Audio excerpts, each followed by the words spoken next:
से पहले सिख बरसगीर पाको हिंद में मुसलमानों और हिंदुओं के बाद तीसरा बड़ा फरीक थे।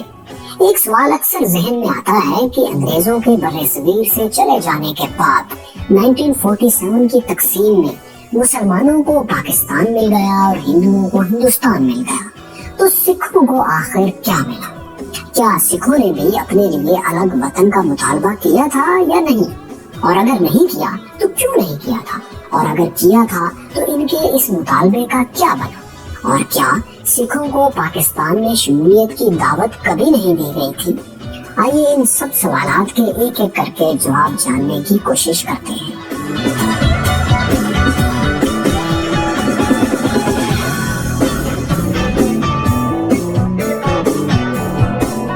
My curious fellows, Sikhism Punjab की धरती से जन्म लेने वाला एक पुरअमन मजहब है। ये ईसाइयत, इस्लाम और हिंदुइज्म के मुकाबले में निस्बतन एक नया मजहब है। इस मजहब की बुनियाद 15वीं सदी के आखिर में बाबा गुरु नानक सिंह ने 5 दरियाओं के सरजमीन पंजाब में रखी और आज भी इस मजहब के पेशवाओं की ज्यादातर तादाद पंजाब ही में बसती है। दुनिया भर में सिखों की कुल तादाद 27 मिलियन 2 करोड़ 70 लाख के करीब है और इसका तकरीबन 90% हिस्सा भारतीय पंजाब में रहता है।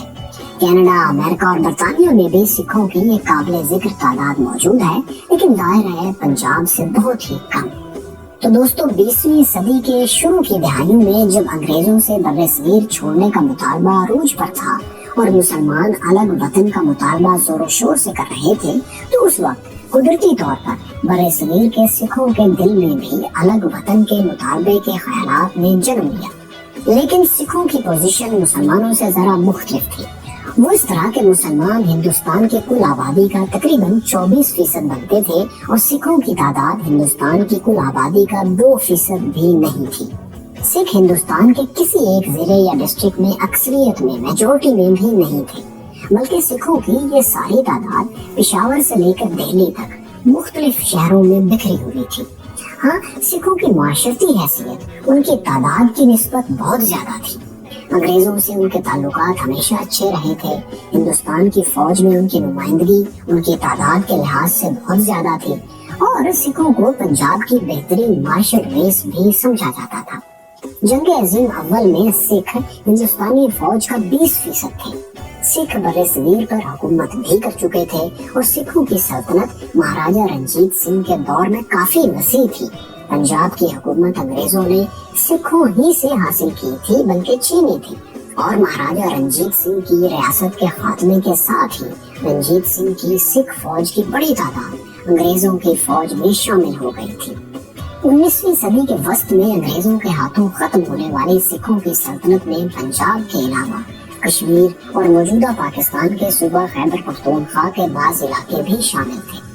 उस दौर में सिखों को मुसलमान और हिंदू दोनों ही नाराज नहीं करना चाहते थे, क्योंकि तकसीम के वक्त सिख तादाद में कम होने के बावजूद जाहिर है जिस पार्टी की तरफ भी जाते उसको इसका फायदा मिलना था। सिखों की वैसे भी सबसे ज्यादा तादाद पंजाब में आबाद थी और उस वक्त के मुश्तरका पंजाब में सिख जिसके पलड़े में अपना वजन डाल देते, उसको पंजाब जो कि सबसे जरखेज सूबा था उसका सबसे बड़ा हिस्सा मिल सकता था। सिख मजहबी और तारीखी एतबार से हिंदुओं के ज्यादा करीब थे, क्योंकि एक तो ज्यादातर सिख हिंदू ही से सिख हुए थे और हिंदुओं और सिखों की आपस में शादियां भी होती थी, और दूसरा रंजीत सिंह ही के जमाने से मुसलमान हुक्मरानों से सिखों के कोई अच्छे ताल्लुकात नहीं थे। अफगानिस्तान के मुसलमान हुक्मरानों समेत बहुत जगहों पर इनकी लड़ाइयां भी हो चुकी थी। जवाहरलाल नेहरू और गांधी ने सिखों से नई रियासत में खुद मुख्तार सूबे और ज्यादा हकूक के वादे भी किए थे और इनको यकीन दिलाया था कि अगर वो पाकिस्तान के बजाय हिंदुस्तान के साथ आएंगे तो इनको ज्यादा हकूक दिए जाएंगे। लेकिन 1928 में सिख रहनुमा बाबा खाड़क सिंह कांग्रेस से नाराज हो गए थे, क्योंकि उनके ख्याल में आजाद हिंदुस्तान का जो मुजव्वजा आइन मोतीलाल कमेटी ने बनाया था उसमें सिखों को वो हकूक नहीं दिए गए थे जिनका वादा उनसे किया गया था। इस मौके पर सिखों के रहनुमा मास्टर तारा सिंह ने भी एहतजाज तो किया, लेकिन कांग्रेस के साथ अपना इत्तेहाद कायम रखा, क्योंकि वो मेन स्ट्रीम सियासत से दूर नहीं होना चाहते थे। दिसंबर 1929 में नेहरू और गांधी कांग्रेस के सालाना इजलास के मौके पर बाबा खड़क सिंह को मनाने के लिए गए और उन्हें यकीन दिलाया कि आजाद इंडिया के आइन में कोई ऐसी चीज शामिल नहीं की जाएगी जिससे सिखों को इख्तिलाफ हो। इस तरह सिख और हिंदू इत्तेहाद बरकरार रहा और इनके बाहमी ताल्लुकात ज्यादा खराब नहीं हुए। अब आते हैं दूसरे सवाल की तरफ कि क्या कायदे आजम ने सिखों को पाकिस्तान के साथ इल्हाक की कभी पेशकश की थी? तो सिखों को मुसलमानों ने भी अपने साथ शामिल करने की पूरी कोशिश की थी। महाराजा पटियाला से मुलाकात में कायदे आजम मोहम्मद अली जिन्ना ने सिखों को पाकिस्तान के साथ शामिल होने की बाकायदा दावत दी थी। वो पंजाब में सिखों की आजाद अलग रियासत कबूल करने को तैयार थे। यह रियासत पानीपत के मगरिब से दरियाए रावी के मशरकी किनारे तक हो सकती थी। महाराजा पटियाला को इस नई रियासत के हेड के तौर पर कबूल करने को भी मोहम्मद अली जिन्ना तैयार थे। कायदे आजम का मुतालबा बस ये था कि सिख बाद में पाकिस्तान के साथ नीम खुद मुख्तार रियासत के तौर पर कन्फेडरेशन कायम कर लें। इस मुलाकात में viceroy Lord Mountbatten, Liaquat Ali Khan और बेगम राना लियाकत अली खान भी मौजूद थे। महाराजा के मुताबिक वो मास्टर तारा सिंह और दूसरे सिख रहनुमाओं को समझते थे और उन्हें यकीन था कि सिख रहनुमाओं को कायदे आजम मोहम्मद अली जिन्ना की ये ऑफर किसी सूरत कबूल नहीं होगी। महाराजा पटियाला खुद भी हिंदुओं के साथ ही इल्हाक चाहते थे, इसलिए उन्होंने मोहम्मद अली जिन्ना की ऑफर मुस्तरद कर दी। महाराजा के मुताबिक इस मुलाकात के आखिर में लॉर्ड माउंटबेटन ने उन्हें कहा कि आपको जिन्ना साहिब से दोबारा मिलकर इस मौजू पर बात करनी चाहिए। दिल्ली में एक मुलाकात कायदे आज़म मोहम्मद अली जिन्ना की महाराजा पटियाला से दोबारा भी हुई। इस मुलाकात में मोहतरमा फातिमा जिन्ना और लियाकत अली खान भी मौजूद थे और इसमें पटियाला के साबिक वज़ीर आज़म हरदीप सिंह मलिक भी मौजूद थे। मशहूर सिख मौर्रख करपाल सिंह ने एक इंटरव्यू में जब हरदीप सिंह से कायदे आज़म की उस पेशकश के बारे में पूछा तो उन्होंने बताया कि इस मुलाकात में मास्टर तारा सिंह, ज्ञानी करतार सिंह और महाराजा पटियाला भी मौजूद थे और मोहम्मद अली जिन्ना ने कहा था कि अगर वो पाकिस्तान के साथ आते हैं तो उन्हें वो सब कुछ मिलेगा, यानी आपकी अपनी पार्लियामेंट होगी, फौज भी अपनी होगी। उन्होंने हरदीप सिंह मलिक से ये भी कहा कि आपको पता है मिस्र में ज़ुगनुल पाशा ने ईसाई अक़लियत के साथ कैसे मुआहदा किया था, मैं भी आपके साथ वैसा ही करूँगा। और फिर मोहम्मद अली जिन्ना ने बताया कि ईसाई अक़लियत के नुमाइंदे जब अपने मुतालबात लेकर ज़ुगनुल पाशा के पास गए तो उसने कहा कि अपने मुतालबात लिख कर लाओ। जब वो लिख कर दोबारा आए तो पाशा ने पढ़े बगैर ही दस्तखत कर दिए। हरदीप सिंह कहते हैं कि हमने पहले ही तय किया हुआ था कि पाकिस्तान के साथ नहीं जाना, लेकिन मोहम्मद अली जिन्ना की ऐसी ऑफर सुनकर हम सन्नाटे में आ गए। हमें इसकी बिल्कुल भी तवक्को नहीं थी, इसलिए हमने पूछा कि जिन्ना साहब आप तो ये वादा कर रहे हैं, लेकिन आपके बाद इस वादे को आजाद पाकिस्तान में कौन वफा करेगा? मोहम्मद अली जिन्ना ने कहा कि मेरे अल्फाज पाकिस्तान में ऐसे हैं जैसे इल्हामी अल्फाज, इनसे डरने का कोई सोच भी नहीं सकता, चाहे मैं रहूं या ना रहूं। मोहम्मद अली जिन्ना के इन अल्फाज के बाद कुछ कहना बाकी नहीं रह गया था। मीटिंग खत्म हो गई थी, लेकिन इस ऑफर को सिख रहनुमाओं ने नजरअंदाज कर दिया। कायदे आज़म की सिख रहनुमाओं से ये मुलाकातें अप्रैल 1947 की हैं और जाहिर है उस वक्त बरसीर और पंजाब दोनों की तकसीम का हतमी फैसला हो चुका था। सिख भी कांग्रेस के साथ इल्हाक का फैसला कर चुके थे और 1947 के रावलपिंडी डिवीजन के फसादात भी हो चुके थे, जिनमें सिखों का बहुत बड़ा माली और जानी नुकसान हुआ था और हजारों सिख मशरकी पंजाब के इलाकों में हिजरत कर गए थे। अगर रावलपिंडी के ये नाखुशगवार वाकयात ना पेश आए होते और सिखों को पाकिस्तान से इल्हाक की दावत तकसीम से कुछ पहले मिल जाती तो शायद वो इस पर ज्यादा संजीदगी से गौर करते। लेकिन कुछ मौर्रख ये कहते हैं कि कायदे आज़म और सिख रहनुमाओं की इन मुलाकातों की तारीख 1947 नहीं 1946 है। अब आते हैं अगले सवाल की तरफ कि क्या सिखों ने खुद से कभी अलग रियासत का मुतालबा किया था?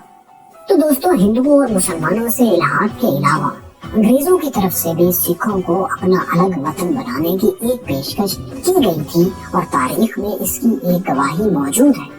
कपूर सिंह अपनी किताब some documents on the demand of Sikh homeland में लिखते हैं کہ 17 مئی 1947 کو برٹش کیبنٹ کی طرف سے نہرو، لیاقت علی خان اور بلدیو سنگھ کو برطانیہ دعوت دی گئی تاکہ ہندوستان کی تقسیم کے مسئلے پر کسی حتمی نتیجے تک پہنچا جا سکے۔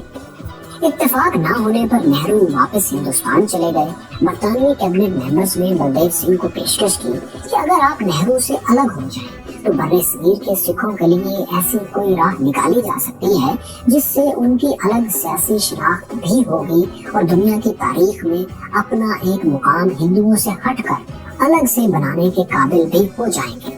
یعنی سادہ الفاظ میں سکھوں کو مکمل خود مختار ریاست کی پیشکش انگریزوں کی طرف سے کر دی گئی تھی۔ بلدیو سنگھ نے اس خفیہ آفر پر کسی طرح نہرو سے رابطہ کر کے رائے مانگی، جس کے بعد وہ پریس کو یہ کہہ کر واپس ہندوستان آ گئے کہ فی الحال ان کا انگریزوں سے اس کے علاوہ کوئی مطالبہ نہیں کہ وہ ہندوستان سے جلد از جلد نکل جائیں۔ یہ اس بات کا واضح ثبوت ہے کہ سکھوں کو ہندوؤں کی طرف سے وعدہ کیے گئے خود مختار صوبے اور دوسرے حقوق دینے کی پیشکشوں پر کامل یقین تھا۔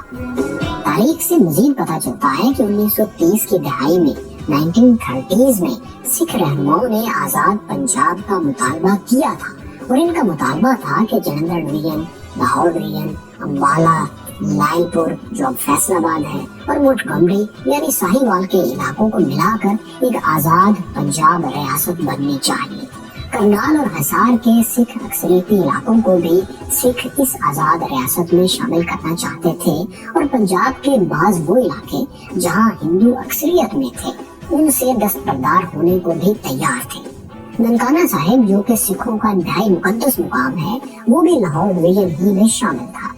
ایک دفعہ سکھوں کی طرف سے پنجاب کو 3 حصوں میں تقسیم کرنے کا فارمولا بھی پیش کیا گیا تھا، جس کے مطابق سکھوں کا مطالبہ تھا کہ نمبر 1 امبالہ اور جلندھر ڈویژن کو غیر مسلم صوبہ بنا دیا جائے، نمبر 2 راولپنڈی ڈویژن اور ملتان ڈویژن کو مسلم صوبہ بنا دیا جائے، نمبر 3 لاہور ڈویژن کو مسلمان، ہندو اور سکھوں کے مشترکہ کنٹرول میں دے دیا جائے۔ لیکن مسئلہ یہ تھا کہ سکھ پورے پنجاب کی آبادی کا 15% سے بھی کم تھے اور اس وقت کے گورنر پنجاب جینکنز کے مطابق ان فارمولاز کے تحت غیر مسلم ریاست تو بن سکتی ہے لیکن سکھ ریاست تو بالکل بھی نہیں بن سکتی، کیونکہ سکھ صرف 15% ہیں اور کسی ایک ضلع میں بھی میجورٹی نہیں رکھتے۔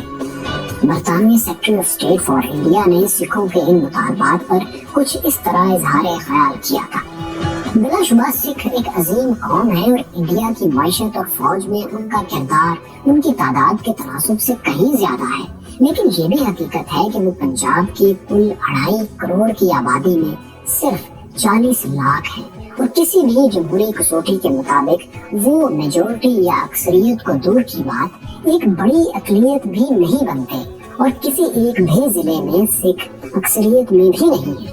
ان حقائق کو مد نظر رکھتے ہوئے الگ سکھ ریاست کا سوال ہی پیدا نہیں ہوتا۔ یہاں یہ بات پوری طرح واضح ہو جاتی ہے کہ سکھوں نے الگ ریاست کے قیام کی کوشش تو کی تھی، لیکن ان کی انتہائی کم تعداد اور پنجاب کے کسی ایک بھی ضلع میں اکثریتی آبادی میجورٹی نہ ہونے کی وجہ سے ان کی کوششیں کامیاب ہونے کے امکانات نہ ہونے کے برابر تھے۔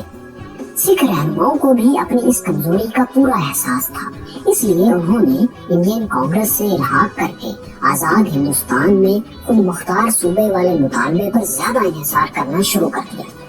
سکھوں کے لیے پنجاب کی تقسیم میں نقصان ہی نقصان تھا، کیونکہ ان کی مسلم میجورٹی صوبہ ہونے کی وجہ سے تقسیم ہونا ہی تھا، لیکن اس میں ہندوؤں اور مسلمانوں کا یا انگریزوں کا قصور نہیں تھا۔ سکھوں کی آبادی ہی بہت کم تھی اور منتشر بھی تھی، اور مزید یہ کہ سکھوں کے تاریخی اور مذہبی لحاظ سے ہندوؤں سے زیادہ بہتر تعلقات تھے۔ شاید اسی لیے سکھوں نے ہندوؤں کے ساتھ ایک صوبے کی حیثیت میں جانے کو ترجیح دی۔